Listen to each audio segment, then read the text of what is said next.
Bharatiya Janata party के पूर्व सांसद, वर्तमान में कांग्रेस के नेता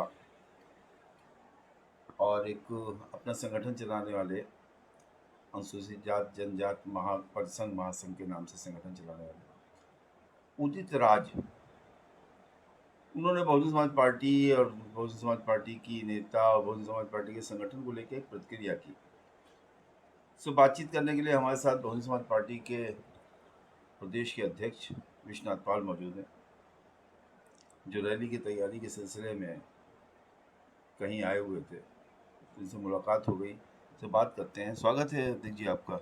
बहुत बहुत धन्यवाद भैया, शुक्रिया आपको। ये उदित राज जो पूर्व सांसद हैं लोकसभा के, उन्होंने बहुजन समाज पार्टी के बारे में कहा कि बहुजन समाज पार्टी 60 विधायक जिता के भारतीय जनता पार्टी की मदद करना चाहती है।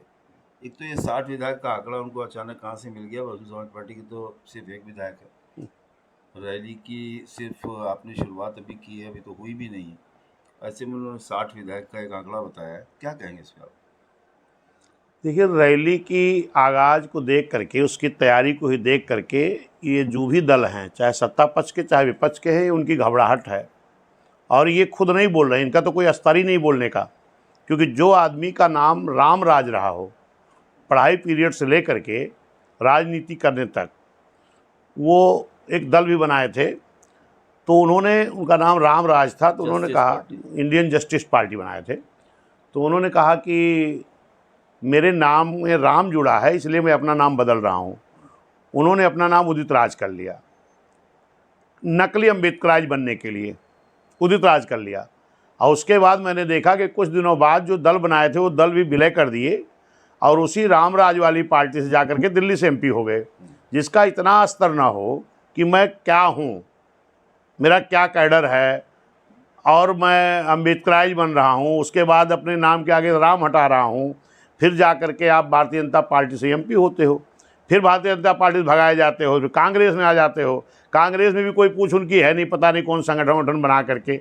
लेकिन उनको कांग्रेस के लोग जो है, क्योंकि अक्सर मैंने देखा है कि जब साइमन कमीशन आया था, बाबा साहब की अगुवाई में साइमन कमीशन आया था, पिछड़ों को, एससी को, एसटी को आरक्षण देने के लिए जो सर्वे हो रहा था, उस वक्त भी यही कांग्रेसी लोग थे जो कह रहे थे Simon commission go back, Simon commission वापस जाओ, एससी एसटी को, पिछड़ों को आरक्षण ना दिया जा सके। लेकिन धन्यवाद देता हूं बाबा साहब को, जिन्होंने अथक प्रयास करके, लड़ाई लड़के वो साइमन कमीशन लाए, और उसी की कमेटी के सर्वे के नाते वो भी एमपी बने थे। अगर साइमन कमीशन की कमेटी सर्वे करके एससी एसटी का जो आरक्षण है, ये उसी नाते मिला क्योंकि कटघरी बाबा साहब ने बनवाई थी, और उसमें जो लोग बच गए थे वही पिछड़े बने हैं, ओबीसी। उनके लिए बाबा साहब ने फिर आर्टिकल 340 के तहत व्यवस्था दिया। लेकिन ये आदमी, बाबा साहब के खिलाफत करने वाली पार्टी, आज भले ही संविधान लेकर के कांग्रेस के लोग भी घूम रहे हैं, लेकिन चाहे वो बाबा साहब साइमन कमीशन आया, उसका विरोध कांग्रेसियों ने किया, चाहे बाबा साहब चुनाव लड़े तो उनका विरोध कांग्रेसियों ने किया, यहाँ तक कि उनके पीआरओ कलोरकर को लेकर के चुनाव लड़ाया। चुनाव लड़ा करके बाबा साहब के वोटों को, लगभग 78-75 हज़ार वोट को अनवैलिड करा करके, तब बाबा साहब चुनाव 14-15 हज़ार हरा पाए थे। ये उस पार्टी में बैठ करके बाबा साहब के विचारों की बात करते हैं, बहुजन समाज के ऊपर आरोप लगाते हैं। अरे तुम तो खुद ही अपना नाम बदल दिए, इसके बाद भी जा करके तुम भाजपा से एमपी बने हो, तुम हमें क्या रास्ता दिखाओगे?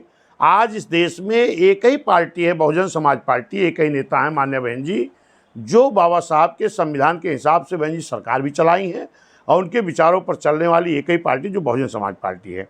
और जो ये अनर्गल प्रलाप कर रहे हैं, इसमें तो हमें सीधे सीधे लगता है कि इसमें कांग्रेस के द्वारा एक साजिश करके बुलाया जा रहा है, क्योंकि जो रैली की चर्चा हो रही है उस पर तो कांग्रेस हो, सपा हो, भाजपा हो, सबको घबराहट हो रही है। और नहीं तो अगर कांग्रेस की सह नहीं है, तो जब इस तरह बोलता है तो कांग्रेस को उस पर जवाब देना चाहिए कि हाँ, ये गलत बोल रहा है, व्यक्तिगत राय है, क्या है। इससे मुझे मानना है कि जो कुछ बोल रहे हैं इनकी कोई हैसियत नहीं है, ये कांग्रेस के कहने पर इस तरह की भाषा बोलते हैं, जिसका बहुजन समाज पार्टी विरोध करती है, हम विरोध करते हैं। और इनके जो ये इस तरह की बयानबाजी करते हैं, अपने बहुजन समाज की सिपाहियों से, अपने लोगों से आगाह करता हूं कि ऐसे लोगों की बातों को ध्यान न दें, क्योंकि ये किसी न किसी के द्वारा एक प्रायोजित करके बुलाए जाते हैं कि ताकि भ्रमित किया जाए।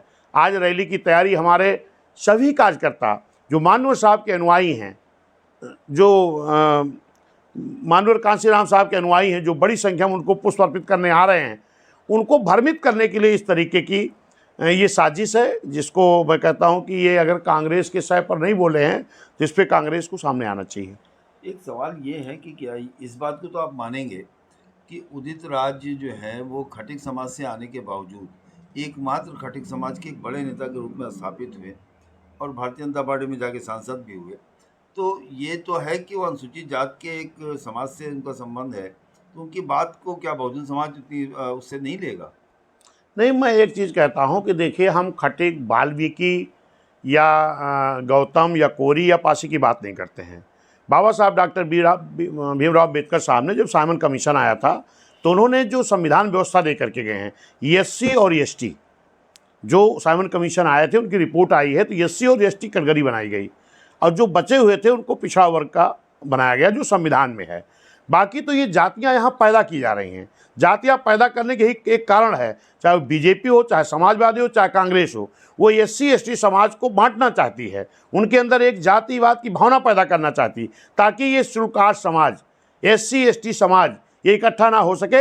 लेकिन ये हमारा एससी एसटी समाज हो, चाहे ओबीसी समाज हो, और ख़ास तौर पर चाहे मुस्लिम समाज हो, ये इस बात को समझ गया है कि हमने जब इस देश के बड़े प्रदेश उत्तर प्रदेश में एससी एसटी ओबीसी मुस्लिम समाज के लोगों ने एक लामबंदता दिखाई, तो इस देश के बड़े प्रदेश में पूर्ण बहुमत की बहुजन समाज सरकार बनी और उसका लाभ पूरे एससी समाज को मिला, एसटी समाज को मिला, पिछड़ा को मिला, मुस्लिम को मिला, और इस देश में रहने वाले जो न्याय पसंद ब्राह्मण क्षत्रिय वैश्य समाज भी हैं, वो भी मेरे साथ थे, उनको भी इसका लाभ मिला। पूरे प्रदेश का विकास हुआ था, जिसका लाभ सबको मिल रहा है। लेकिन इस तरीके की जो एक लोग भ्रामक प्रचार करते हैं कि हम खटिक हैं अलग हैं, वाल्मीकि अलग हैं, कोरी अलग हैं, पासी अलग हैं, ये बात हमारा पूरा एससी एसटी समाज समझ गया है। अब इस तरह के किसी के बहकावे में नहीं आने वाला है, क्योंकि अगर माननीय बहन जी ने ठेकेदारी में आरक्षण दिया था तो एससी समाज का सब ठेकेदार बने थे, चाहे वो कोरी समाज के लोग रहे हों, पासी समाज के रहे हों, खटिक रहे हों, वाल्मीकि रहे हों, जिस भी समाज के रहे हों, वहाँ कोई अलगाव नहीं था। चाहे बैकलॉग की भर्ती हुई तो एससी एसटी ओबीसी के सभी जातियों का लाभ मिला, चाहे एससी का जो प्रमोशन हुआ था अधिकारियों का, उसमें भी चाहे खटिक, वाल्मीकि, कोरी, पासी, चमार जो भी रहे हों, उनको भी उसका लाभ मिला था। इसलिए आज वो समाज समझ रहा है कि जो मेरा नुकसान हो रहा है ये मुझे जातियों में भी बांट करके, जो हमारा एससी कैटेगरी है, हमारा नुकसान किया रहा है। इसलिए आने वाला जो चुनाव होगा, इस चुनाव में सभी हमारे एससी एसटी ओबीसी और खासकर मुस्लिम समाज भी एक जनता गठबंधन तैयार करेगा। उनके साथ हमारा जो न्याय पसंद ब्राह्मण क्षत्रिय वैश्य है, जो इस देश के बाबा साहब बनाए हुए संविधान पर भरोसा करता, विश्वास करता, वो भी हमारे साथ गठबंधन शामिल होगा और उन्हीं भरोसे पुनः सरकार बनाई जाएगी। देखिए, एक सवाल ये है कि ये अचानक ये बयान आया है, वो लखनऊ आए थे किसी कार्यक्रम में, लखनऊ में उन्होंने ये बयान दिया और 60 विधायक भी उन्होंने जिता दिए। उन्होंने कहा कि बहुजन समाज पार्टी जब 60 चाहती है कि 60-65 विधायक हमारे हो रहे हैं, हम भारतीय जनता पार्टी की बहुजन समाज पार्टी मदद करते। ये इस चीज़ को रैली 60-65 विधायक और भारतीय जनता पार्टी, तो ये बहुजन समाज पार्टी की 1996 की, 2002 की, या आपकी जो दूसरी सरकारें रही हैं बीच में 99 की, ये उसकी तरफ तो नहीं इशारा कर रहे हो? उनको मालूम नहीं है कि बहुजन समाज इस बात को समझता है कि हमारी नेता माननीय बहन जी ने 45-46 विधायक थे, तब भी मुख्यमंत्री बनी थी, लेकिन किसी को बनाने नहीं गई बहन जी, जो 4 महीने की सरकार चली थी। उसके बाद फिर हमारे पास विधायक कमी रहे हैं, जो हमारे 67 विधायक थे, फिर हमारी सरकार बनी।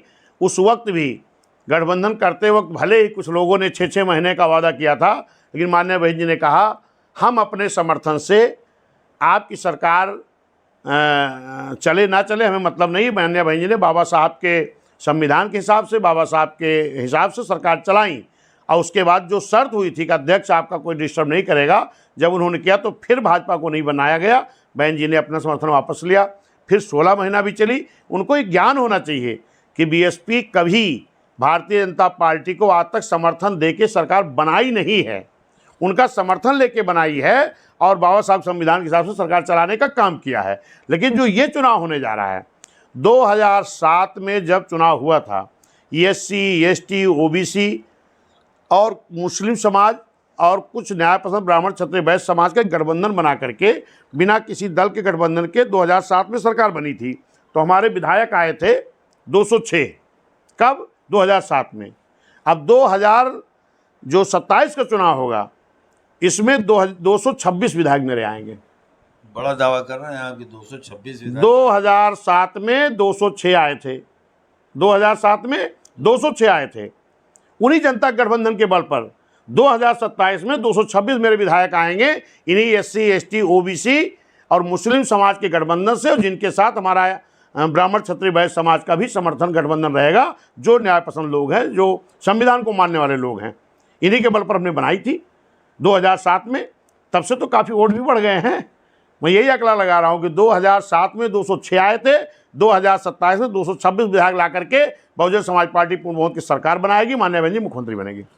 बहुत बड़ा दावा है प्रदेश अध्यक्ष बहुजन समाज पार्टी का कि बहुजन समाज पार्टी 2027 में 226 विधायकों के साथ पूर्ण बहुमत की सरकार बनाएगी। और ये गठबंधन जो है वो मतदाताओं से, वोटर से, समाज से, हर समाज के लोगों से होगा, किसी पॉलिटिकल पार्टी से नहीं होगा, जैसा कि मायावती कहती हैं।